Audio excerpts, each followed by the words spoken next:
So in today's series, I want to talk about how the waggle dance communicates distance. We've seen in the previous video that when the food source is farther away, that the waggle dance also changes. And you can see it gets longer in the waggle phase. Here you can compare the two different waggle phases. Okay, so that seems fairly obvious, but you might think, what happens when the food source is very close to the nest? And there we have a variation of the waggle dance, which is called the round dance. So let's, for example, say that the flower is basically right at the nest location.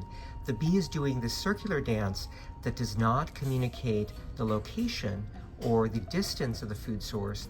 It's just saying that the food is nearby. So here we have round dance when the food is nearby.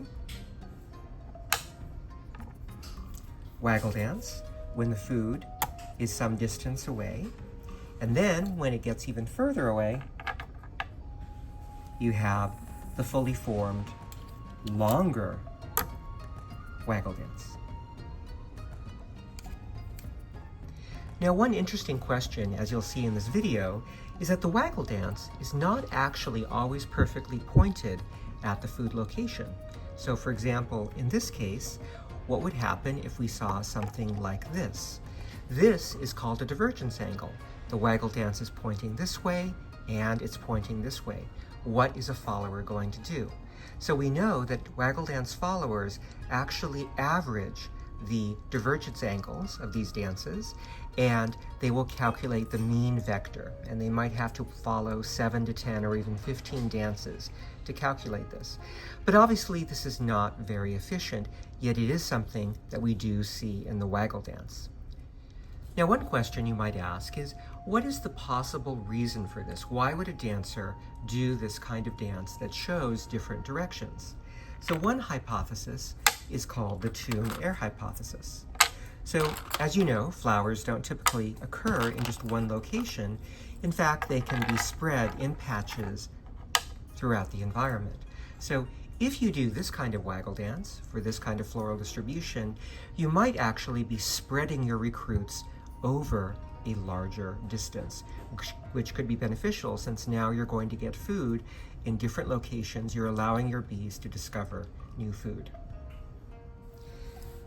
However, this is not really the full story. If we look at a bee dancing on a comb, what we see is that the divergence angle gets smaller and smaller the farther away the food source is. One interpretation is that maybe she's doing this because when the food source is farther away, it's easier to get lost if you communicate a variety of different directions. However, research suggests a much simpler explanation. If you look at the dance floor, it is composed of a series of gaps where the combs are, and the surface can be highly irregular. What researchers have shown is that as the surface becomes more irregular, this error increases. So it might simply reflect a mechanical issue. The fact is that the dancer is trying to communicate as accurately as she can, but when the food source is closer by, she's still doing the waggle phases, but she can't quite get her right footing to point in the correct direction. However, if the food source is further away, she can actually adjust her footing and then communicate the correct direction because she has a greater distance in which to do this. I wanted to end with a few comments about how the other bees are getting this information. So imagine this bee is waggling and communicating the food location. Now, in this case, her waggle is pointed straight up, so we know the food is pointed in the direction of the sun. How are the other bees actually perceiving it?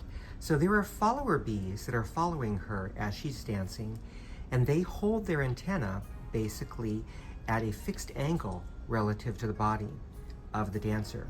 It's typically pitch black inside the nest, so what they're using is their sense of touch, particularly the touch from their antennae, to figure out the direction in which the dancer is indicating.